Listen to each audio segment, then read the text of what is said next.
The physics that I used to do was so detached from my life. And if you study the behavior of elementary particles or atomic nuclei, you don't have a clue of doing the important things like how to love your wife, how to love your children, how to behave good with other people instead of feeling jealous all the time.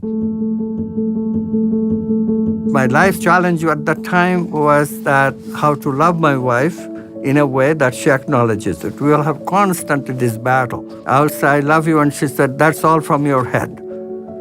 Can you love me with your heart?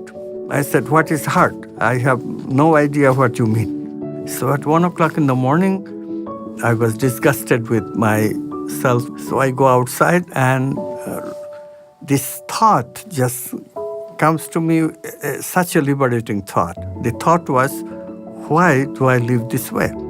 And the conviction that came with it is that I don't need to, I don't have to. When I got into quantum physics, I also had the idea that I should do a little meditation and spiritual practice. Maybe then I have some idea of what she means by this heart. And so the combination was very interesting. So I did this meditation for 7 whole days one time. And then on the 7th day, I had a wonderful experience. This experience was life-changing. What happened was that I felt the oneness of everything first. But okay, I have been reading spiritual literature. They all talk about this oneness experience. You feel that all is one. But then what happened afterwards was a big surprise because I never read anywhere what I felt inside of me that, I know how to love. I can love anybody. I loved my colleagues who were oppositional to me. I loved everyone in my vicinity, and that power, for 2 whole days, it existed. But unfortunately, after the 2 days, it faded away.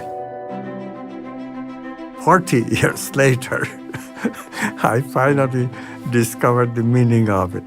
It's the archetype of wholeness I was exploring, that there is no separateness in anything. Everything, every dichotomy can be integrated. And when every dichotomy is integrated, then you have the capacity to love everyone.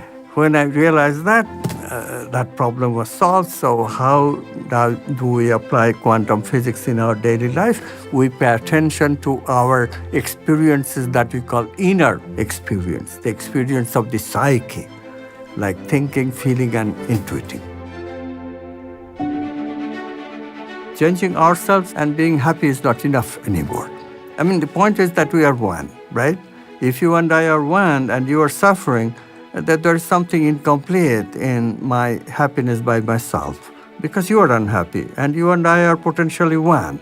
So why can't I act as if you are one and correlate with you and become one, and then also try to establish a situation where you are also happy? Change the world not being separate from the world, change the world by creating examples of transformation ourselves. We change the world by changing ourselves simultaneously.